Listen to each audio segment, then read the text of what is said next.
바리새인 같은 신앙생활이 있고 예수님 같은 신앙생활이 있어요. 그러니까 둘이 부딪히죠. 그러니까 반대란 얘기예요. 바리새인의 신앙생활과 예수님의 신앙생활이 반대니까 이게 부딪힐 수밖에 없어요. 맨날 싸우는 거예요. 그래서 싸운다는 얘기는 이게 반대란 얘기야. 근데 그게 바리새인 같은 신앙생활이 우리 안에 있고 예수님 같은 신앙생활도 우리 안에 있어요. 예수님 같은 신앙생활은 성령님이 주시는 거고요. 바리새인 같은 신앙생활은 내 쪽에서 나오는 것입니다. 그러니까 나하고 하나님하고 자꾸 싸우는 거죠. 이 속에서. 근데 내가 이기면 이게 불행해지고 하나님이 이기면 행복해지는 것입니다. 그러니까 하나님은 행복하여라 그 말은 네가 져라 그 말이야. 네가 져라. 그러면 행복해질 것이다. 이런 거죠. 바리새인들은 주장하는 게 뭐냐면 착하게 사는 게 주장입니다. 행복하는 건 별로 중요한 게 아니에요. 그 사람들은 착하게 살아야 돼. 선하게 살아야 돼. 근데 예수님은 선하게 살자, 착하게 살자가 문제가 아니라 행복하게 살자가 문제예요. 예수님은 야 너희가 행복하냐? 행복해야 돼. 바리새인 입장에서는 병 있는 사람 보면 저건 저주받았어 이렇게 생각하지만 예수님은 이 사람이 행복해야 되니까 병을 치료해 주는 거예요. 무슨 말이냐? 예수님의 중심은 바리새인들과 싸울지언정 우리 인간들을 행복하게 하길 원하신다는 겁니다. 그러니까 진짜 하나님의 목적이 어디 있는지 아시겠죠? 행복이로다. 행복한 것이 하나님의 목적이었구나. 하나님이 우리에게 주시고 싶어 하던 그게 행복이었구나. 그렇게 착하게 사는 게 목적이 아니었구나. 그러니까 자기가 착하게 살려고 하다 보면 사람들을 자꾸 비판하게 돼 있거든요. 나는 진짜 착하게 살려고 하는데 저 사람은 저게 뭐냐 이렇게 되는 거거든요. 그게 바리새인들이 하던 행동이에요. 그거 좋은 게 아닙니다. 내가 정말 행복한가? 나는 정말 하나님에게 무릎 꿇을 수 있는 사람인가를 그걸 자꾸 봐야 되는 거예요. 바리새인들은 착하게 살자 그랬고 바리새인들이 나오기 전에도 미리암이라는 사람이 있었습니다. 모세 때 미리암은 뭐 찬양도 잘하고 사람들을 막 끌고 다니고 모세보다 훨씬 먼저 이스라엘 백성들에게 인정받는 사람이었어요. 그게 미리암이었어요. 근데 모세가 나타났네? 모세가 나타나니까 모세하고 어떤 경쟁을 하려고 해요.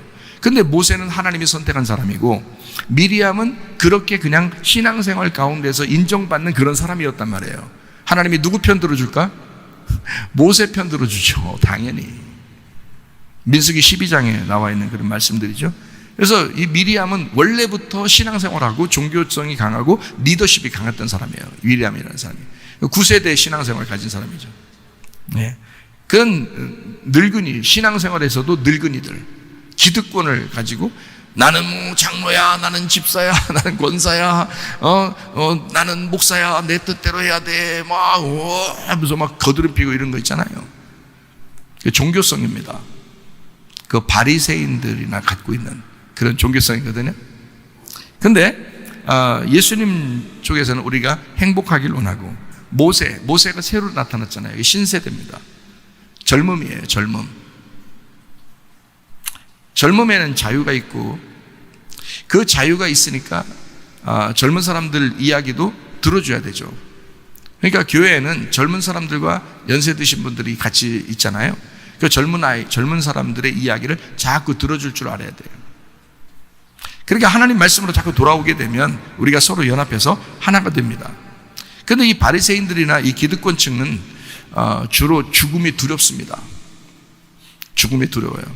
근데 예수님은 행복하게 살자 그러니까 자꾸 행복을 자꾸 강조하다 보니까 죽음도 행복한 거예요. 그러니까 너희가 죽고자 하면 산다. 너 죽으려고 자꾸 해봐라.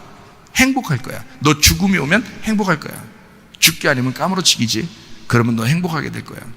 그런 바리새인들은 죽음이 두려우니까 계속 늘 조급하죠. 조급하니까 두렵고 불평불만이 많습니다. 그러니까 비판하게 되죠. 다른 사람을. 자기가 좀 더 괜찮은 사람처럼 되려고 하다 보니까. 그런데 예수님은 그렇지 않죠. 예수님은 죽음까지도 행복하니까 삶이 어때요? 기쁘겠죠. 삶이 기뻐요. 죽음까지도 하나님이 계획하신 거야 라는 것을 알고서 지내니까 그게 기독교인들이란 말이에요. 우리 진짜 기독교인들은 바리새인처럼 신앙생활하면 안 됩니다. 우리는 예수님처럼 신앙생활 하셔야 돼요. 그래서 이 바리새인 같은 사람은 외적인 부흥을 굉장히 이렇게 바라보고 외적인 모습들을 굉장히 바라보기 때문에 여러 사람이 있으면 굉장히 좋아합니다. 여러 사람. 그래서 막 교회도 크고 뭐 사람들도 많이 따라다니고 뭐 이러면 굉장한 줄 알고 그걸 더 알아주는 거예요. 왜? 그게 바리새인들이었으니까. 다수가 힘을 느끼는 자들. 근데 예수님은 그렇지 않죠. 예수님은 내적인 부흥이 먼저다. 속의 변화가 먼저다. 마음에서 변화가 있어야 된다. 이것을 항상 강조합니다. 그러다 보니까 소수라도 괜찮다. 작아도 괜찮다. 그들 중에 내가 함께 있다. 뭐 이런 주님께서 그렇게 말씀하시죠. 이 기득권 측은 기득권을 갖다가 계속 이게 주장하려고 하죠. 근데 이 예수님 즉 그 젊은 사람들은요, 계속해서 뭔가 앞으로 전진해 나가려고 해요. 그냥 멈추려고 하지 않는단 말이죠. 그러니까 젊은 사람들은 계속 진취적이에요. 도전적이고 혁신적입니다. 그런데 나이가 많이 먹고 이제 저도 나이가 먹어가는 거예요. 자꾸 정착하고 싶어 하고, 자꾸 이제 기득권 측이 이해가 더 잘 되고, 그러다 보니까 자꾸 후퇴해요. 원칙을 자꾸 이제 강조하게 되고요. 그런데 젊은 사람들은 그렇지 않거든요. 그러니까 젊은 사람들의 이야기에 자꾸 귀를 기울여 줘야 됩니다. 나이가 먹을수록. 왜냐하면 그들은 도전적이고 혁신적이잖아요. 앞으로 나가는 진취적이잖아요. 근데 나이가 먹을수록 되면 그냥 정착하자. 그러다 보면 뒤로 후퇴해버리는 겁니다.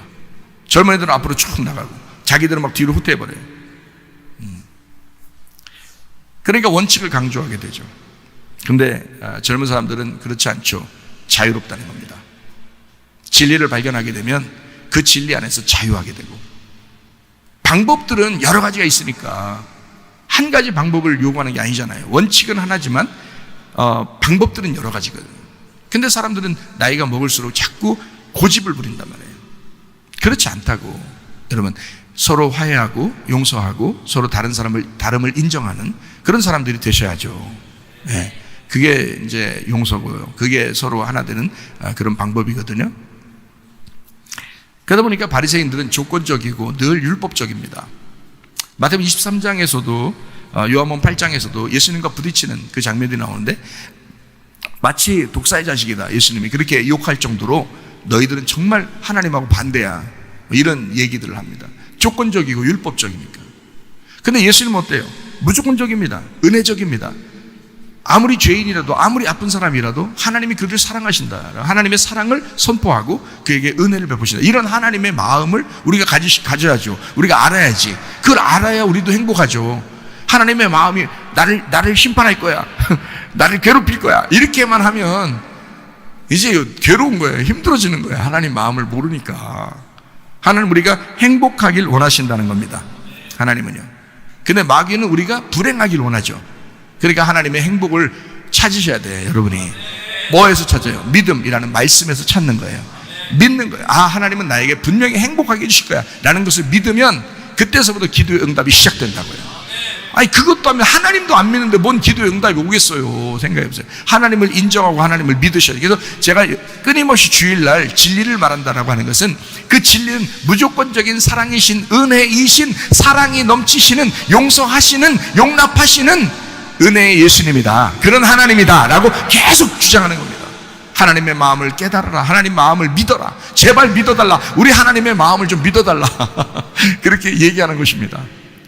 안타깝지도 않냐? 그 하나님이 왜 우리한테 그렇게 열정적인, 막 물이 팍팍 끓는 그런 사랑을 막 가지고 있는데, 우리한테 왜 너희들은 밋밋하고 사랑도 안 하고 주님께 대해서 그렇게 멀리 있고 이러냐?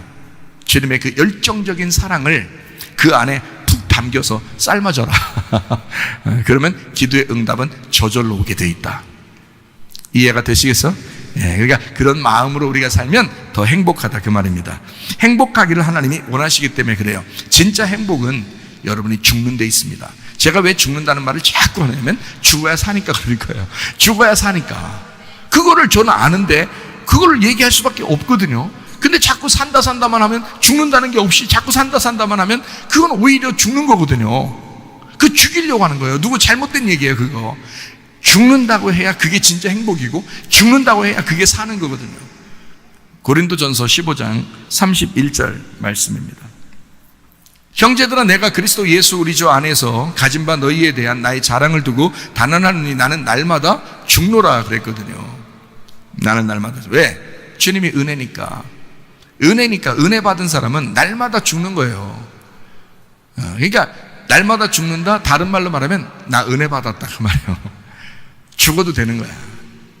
예수님이 은혜시니까. 요한복음 1장 14절 말씀이 육신이 되어 우리 가운데 거하시며 우리가 그의 영광을 보니 아버지의 독생자의 영광이 은혜와 진리가 충만하더라. 16절 우리가 다 그의 충만한 데서 받으니 은혜 위에 은혜로라. 은혜가 얼마나 좋으면 예수님이 은혜 위에 은혜라는 거예요. 17절 율법은 모세로 말미암아 주어진 것이요 은혜와 진리는 예수 그리스도로 말미암아 온 것이라. 여러분은 율법으로 살고 싶어요? 아니면 은혜로 살고 싶어요? 은혜로 사셔야 합니다. 은혜가 오면 행복해진단 말이에요. 죽어도 사는 거예요. 은혜가 오면 죽어도 행복한 거란 말이에요. 그러니까 나는 날마다 죽노라 라고 하는 이 고백, 죽노라, 언제 우리가 이것을 몸으로 체험했죠? 침례입니다. 침례식 한다는 것은 나의 죽음을 의미하는 거예요. 내가 예수님과 함께 살겠습니다 하는 고백이거든요. 그 결혼식 하는 거예요. 이제는 다른 남자들 내가 안 만나겠습니다. 예전에는 많이 만났지만 예수님 한 분 그 남자만 살겠습니다 하고 결혼하는 게 그 결혼식이거든요. 그게 침례식입니다. 그러니까 나는 날마다 죽노라, 나는 날마다 침례를 받노라 라는 고백하는 그 행복, 나는 날마다 당신에게만 속해 있겠습니다 라는 그 행복, 그 죽노라 라는 그 행복, 그게 여러분과 저에게 믿음으로 있으셔야 합니다. 그래서 날마다 죽노라 라는 말은 날마다 세례를 받노라, 나는 날마다 침례를 받노라 라는 말과 같은 말이에요. 날마다 죽노라, 날마다 나는 예배하노라, 나는 날마다 믿노라. 다른 말로 말하면 날마다 나는 세상에서 쫓겨나리라, 세상에서 쫓겨나 예배를 드리리라. 나는 날마다 죽노라, 나는 날마다 나를 벗겨내리라, 나를 날마다 벗겨내리라. 나는 날마다 씻노라, 나는 날마다 죽노라, 나는 날마다 씻겠노라. 나는 날마다 주님과 말씀과 그 교회 중심으로 내가 사노라. 나는 날마다 할례를 받겠노라. 나는 날마다 사노라. 나는 날마다 벗어지노라. 나는 날마다 예수가 내 속에서 부활하노라. 자, 이 바울은 그걸 알고 얘기하는 거예요. 고린도전서 15장 31절에 나는 날마다 죽노라 라고 말하는 것은 그냥 단순하게 죽기만 위해서 얘기하는 게 아니라 내가 죽으니 내 속에서 예수가 부활하노라 그 말이거든요. 나는 날마다 살 것이다. 나는 날마다 주님과 결혼하노라. 나는 날마다 건너가노라. 나는 날마다 멸절되노라. 나는 날마다 파괴되노라. 나는 날마다 나를 거절하노라. 나는 날마다 나를 포기하기 위하여 나는 기도하노라. 바울의 이야기를, 그 바울의 속에 들어가서 제가 그 바울의 속에 들어가서 그 바울이 무슨 생각을 하면서 이 말을 썼는지를 제가 보니까 그렇게 말씀하시고 있더라고요. 그렇게 말하고 있더라고요. 바울의 속에 온통 예수님으로 가득 차 있는 거예요. 바울의 마음속에, 바울의 생각 속에 온통 예수님으로 가득 차 있는 거예요. 그래서 나는 날마다 죽노라 라고 그는 그걸 자랑하고 싶었던 거예요. 나는 날마다 건너가노라. 나는 날마다 나를 파괴시켜노라. 나는 날마다 나를 거절하겠노라. 나는 날마다 나를 포기하기 위하여 나는 기도하겠노라. 나는 날마다 껍질을 벗기고 진리로 예배하겠노라. 나는 할례를 습관처럼 받겠노라. 그런 말이거든요. 나는 날마다 내 속에서 교회를 건축하노라. 나는 날마다 에덴 동산을 재건축하겠노라. 나는 날마다 천지창조의 질서로 돌아가겠노라. 나는 날마다 예배를 회복하노라. 나는 날마다 성경을 읽겠노라. 나는 날마다 기도하겠노라. 그 속에서 외치고 있더라 이 말이에요. 날마다 순종하겠노라. 창세기 16장 16절 말씀에 보니까 하갈이 아브라함에게 이스마엘을 낳았을 때에 아브라함이 86세였더라. 창세기 17장 1절에 보니까 아브라함이 99세 때에 여호와께서 아브라함에게 나타나서 그에게 이르시되 나는 전능한 하나님이라 너는 내 앞에서 행하여 완전하라 그랬거든요. 아브라함이 순종하지 않았을 때 하갈을 통하여 이스마엘을 낳았어요. 그리고 그 날부터 하나님이 안 나타나셨습니다. 하나님이 안 나타나시고 99세 때 나타나셨어요. 무려 13년을 안 나타났습니다. 육체를 낳았다 이 말이에요. 그러니까 하나님도 그를 만나지 않았어요. 그러니 여러분, 날마다 바울은 자기가 죽겠노라, 육체를 죽이겠노라는 거 아니에요? 그러다 보니까 자기는 반항하지 않겠다, 나는 날마다 순종하겠노라, 나는 날마다 반항하지 않겠노라 라는 말이죠. 창세기 17장 11절 말씀이요, 너희는 포피를 베어라, 이것이 나와 너희 사이의 언약의 표징이다. 자, 17장 1절까지 안 만났잖아요, 13년 동안. 그러니까 17장 11절에 뭐라고 하고서 만난다고요?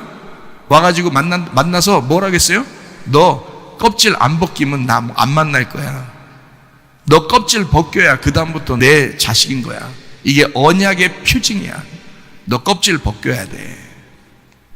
날마다 육체의 껍질을 벗겨내노라, 날마다 죽겠노라. 여러분 가운데 있으셔야 합니다. 갈라디아서 5장 22절 23절 말씀이요, 오직 성령의 열매는 사랑과 희락과 화평과 오래 참음과 자비와 양선과 충성과 온유와 절제니 이 같은 것을 금지할 법이 없느니라. 다시 말하면 날마다 육체를 벗겨내노라 라는 말은 날마다 영적으로 살아가겠노라 라는 말입니다. 날마다 축제하겠노라, 날마다 영 안에서 즐거워하겠노라, 날마다 이삭이 오노라. 아브라함이 이스마엘을 낳은 것이 하나님으로부터 뭔가 반역한 행동, 반항이라는 행동을 한 것에 대해서 하나님이 알려주시고, 하나님은 그의 껍질을 벗겨내게 합니다. 그리고 진리 안에서 다시 아들을 하나 주시는데요, 창세기 17장 19절 말씀, 하나님이 이르시되 아니라 네 아내 사라가 네게 아들을 낳으리니, 이 아내 사라는 배가 죽었던 여자거든요. 아기를 못 낳는 여자예요. 근데 그 여자에게 아들을 낳게 되는데 너는 그 이름을 이삭이라고 해라. 하나님이 이름을 지어준 거예요. 보통 아버지가 아들의 이름을 지어주죠. 마찬가지로 하나님도 그 이삭의 아버지가 되길 원하셨던 거예요. 그러니까 이삭을 이름이라고 지어라. 내가 그와 내 언약을 세우리니 그의 후손에게 영원한 언약이 되리라 했습니다. 23절에요, 이에 아브라함이 하나님이 자기에게 말씀하신 대로 이날에 그 아들 이스마엘과 집에서 태어난 모든 자와 돈으로 산 모든 자, 곧 아브라함의 집 사람 중 모든 남자를 데려다가 그 포피를 베었다. 다 껍질 벗겨버린 겁니다. 24절, 아브라함이 그의 포피를 벤 때가 언제? 99세 때. 25절, 그의 아들 이스마엘이 그의 포피를 벤 때가 13세, 13년 동안 하나님이 안 만났다는 거 아시겠죠? 이스마엘이 태어나서 이스마엘이 13세에 껍질이 벗겨지는 할례를 하기 전까지는 안 만난 거예요. 하나님 단호하시나 약속의 하나님이셔요. 그러니까 여러분, 그 하나님에게 반항하려고 하지 말고 날마다 내가 죽겠노라 믿음으로 주님 앞에 나오시기를 바랍니다. 그러면 날마다 웃는 역사가 있게 된다. 그래서 하나님이 이삭을 준다 해놓고 이름을 이삭이라고 하라는 거예요. 창세기 18장 12절부터 15절이요, 사가 속으로 웃고 이르되 내가 노쇠하였고 내 주인도 늙었으니 내게 무슨 즐거움이 있겠느냐. 여호와께서 아브라함에게 이르시되 사라가 왜 웃냐. 이르기를 내가 늙었거늘 어떻게 아들을 낳으냐 하느냐. 여호와께 능하지 못한 일이 있겠느냐. 기한이 이를 때 내가 네게로 돌아오리니 사라에게 아들이 있을 것이다. 사라가 두려워서 부인하여 이르되 내가 웃지 아니했는데요. 이르시되 아니다, 네가 웃었다. 이렇게 얘기하잖아요. 날마다 웃게 만들게 해주겠다. 죽었던 배를 가진 그 여자에게 하나님이 이삭을 주면서 내가 웃게 만들 거야. 진짜 웃게 만들 거야. 얼마나 웃기겠어요. 할머니가 애를 낳으니까 얼마나 웃기겠냐고. 진짜 웃게 만들어요. 진짜 비웃을 당할 만한 그런 웃음을 너에게 줄 거야. 너에게 생명을 이어줄 거야. 놀라운 얘기는 날마다 행복하게 해줄 거야. 이삭을 볼 때마다 날마다 행복하게 해줄 거야. 하나님 우리에게 그런 행복을 주시길 원하십니다. 바울 사도가 그래서 그 얘기하는 거예요. 나는 날마다 죽노라. 다시 말하면 나는 날마다 행복하노라. 무슨 말인지 아시겠죠? 나는 날마다 이삭이 내 속에서 출생하노라. 나는 날마다 즐겁노라. 시편 133편 3절 말씀이요, 주님 우리가 행복하기를 원하십니다. 요한복음 17장 3절 말씀이요, 영생은 유일하신 하나님과 그와 보내신 자 예수 그리스도를 아는 것이다. 그러므로 행복은 영생이고 영생은 아는 것이고 아는 것은 행복이고 행복은 복입니다. 진짜 복 받길 원한다는 말은 영생하길 원한다는 말이고요, 그것이 진짜 복이 우리에게 계속돼야 된다는 것을 말하는데, 그 복은 베라카, 축복, 번성이라는 말인데, 이걸 바라크에서 나온 원어에 나온 단어예요. 그러면 이 바라크는 무릎을 꿇다, 찬양하다, 경배하다라는 말이니까, 다시 말하면 너를 계속 무릎 꿇게 만들 거야. 계속 하나님을 인정하게 만들 거야. 계속 네가 죽게 만들 거야. 그러면 하나님이 너를 부활시킬 거야. 너를 소생하게 만들 거야. 너를 치료하실 거야. 너를 회복하실 거야. 하나님의 살아계심을 나타낼 거야. 이렇게 하나님이 역사하신다, 그 말입니다. 복이라고 하는 것, 무릎을 꿇다라는 말입니다. 다른 말로 항복하다라는 말이에요. 다른 말로 말하면 죽는다는 것입니다. 진짜 복은 우리가 죽는 데 있습니다. 경배한다, 예배한다, 진리로 예배한다, 하나님과 예수님을 알게 된다. 이걸 영생이라고 그러죠. 그 영생은 항상 숨을 쉬는 걸 말합니다. 항상 생명이 있다는 걸 말해요. 항상 숨을 쉬고 있다. 영원한 생명을 말합니다. 이 영원한 생명은 생명이 계속된다는 것을 얘기하는 거예요. 생명이 계속된다는 것은 이것을 행복이라고 그러죠, 성경에서. 너 생명이 계속되고 있어. 하나님이 너에게 응답을 주고 하나님이 너와 함께 한다는 것이 계속될 거야. 너 행복한 사람이야. 다른 말을 말하면 디모데전서 4장 5절에 하나님의 말씀과 기도로 거룩하여심이라. 하나님은 거룩하신 하나님인데 그 하나님과 네가 같이 계속 있게 될 거야. 영생할 거야. 뭘로요? 말씀을 알고 기도하면서 사는 그 거룩한 삶. 말씀과 기도로 거룩하여짐이니라. 시편 84편 4절 말씀이요. 주의 집에 사는 자들은 복이 있나니 그들이 항상 주를 찬송하리이다. 복이 있도다. 어떤 복이 있도다? 주의 집에 사는 자가 복이 있도다. 야샤브, 산다, 거한다는 말인데, 이게 거주한다, 앉아있다, 정착한다, 결혼한다라는 말입니다. 주님의 집과 함께 그 안에서 네가 결혼한 사람, 주님의 집과 결혼한 사람, 주님의 집과 함께 정착한 사람, 그 사람은 복이 있도다. 복 있는 사람은 주님의 집과 결혼한 사람이다. 교회와 결혼한 사람이다. 주님과 결혼한 사람이다. 진짜 복받은 예수가 되는 것이다. 하나님의 아들이 되는 것이다. 하나님의 아들과 교회가 결혼한 그 상태가 되는 것이다. 그렇게 정착한 사람이 되는 것이다. 그게 복받은 사람이다. 시편 84편 5절의 말씀이요. 주께 힘을 얻고 그 마음에 시온의 대로가 있는 자는 복이 있도다. 복이 있도다. 에쉐르, 행복하도다, 복되도다. 에쉐르라는 말이에요. 이게 야샤르에서 나온다네요. 곧다, 옳다, 평탄하다, 행복하도다, 복되다, 번성하다라는 단어거든요. 이 말이 복이 있도다. 너 행복하도다. 행복한 자요. 복받은 자요. 행복하도다. 어떤 사람? 그 마음에 시온의 대로가 있는 사람. 그 마음에 시온의 대로가 있는 사람은 복받은 사람이다. 시온의 대로라는 것이 메시라라는 단어예요. 메시라라는 히브리어 단어가 이게 왕의 대로입니다. 왕의 대로. 소레라에서 나왔어요. 이게 쌓아 올리다, 높이다, 명백히 하다. 그러니까 이런 큰 길을 말합니다. 왕의 대로니까 큰 길을 말해요. 정해진 것입니다. 이미 길을 딱 닦아놓은 거죠. 정해진 거예요. 자, 그 마음에 시온의 대로가 있는 자는 복이 있도다. 자, 복받은 사람은 그 마음에 시온의 대로가 있는 사람이야. 다시 말할까요? 자, 대로가 뭐예요? 왕의 길이라고 그랬죠. 그 왕의 길이면 누가 지나다닌다는 얘기예요? 왕이 지나다닌다는 얘기야. 그러면 내가 뭐가 된다는 얘기야? 왕이 나를 밟고 지나가는 길이 된다는 얘기야. 그 시온의 대로가 있는 자, 그 시온의 대로가 되는 자, 그 시온의 대로인 사람이 그게 복받은 사람이야. 너의 길로 왕이 지나갈 거니까.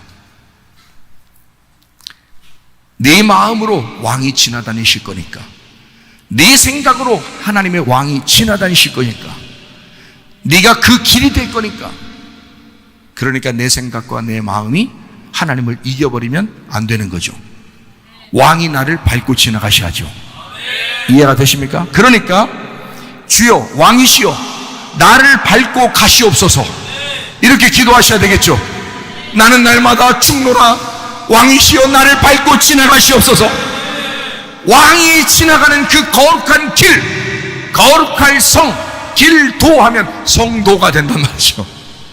성도, 거룩한 길이 되는 사람, 왕이 지나가는 거룩한 길이 되는 사람. 임마누엘 하나님이 우리와 함께 하십니다. 주님과 함께 있다고 여겨지는 사람 행복한 사람입니다. 기도 응답을 받고 있는 사람 행복한 사람입니다. 주님의 소유가 된 자 행복한 사람입니다. 주님과 동행하는 사람 하나님 앞에 행복한 사람입니다. 틈나는 대로 성경 읽는 사람 행복한 사람입니다. 틈나는 대로 기도하는 사람 행복한 사람입니다. 왕이라는 예수님이, 왕이 우리를 통하여 지나가시는 하시는 사람 행복한 사람입니다. 왕의 길이 되는 시온의 대로가 돼서 복받은 사람으로 살다 주님 만나시기를 바랍니다.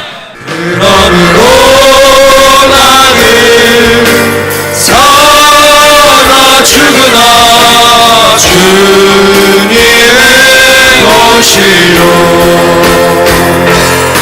살아 죽으나 살아 죽으나 날 위해 피 흘리신 내 주님의 것이요. 우리 한번 기도하겠습니다. 하나님 앞에 기도할 때, 하나님, 나는 침례를 받았습니다. 나는 주님 앞에 죽은 자요, 주님과 함께 살아가기를 원합니다. 하나님은 우리에게 행복하기를 원하시는 하나님의 신정을 믿사오니 내가 불행하지 않게 하옵소서. 내가 불행하게 살다 주님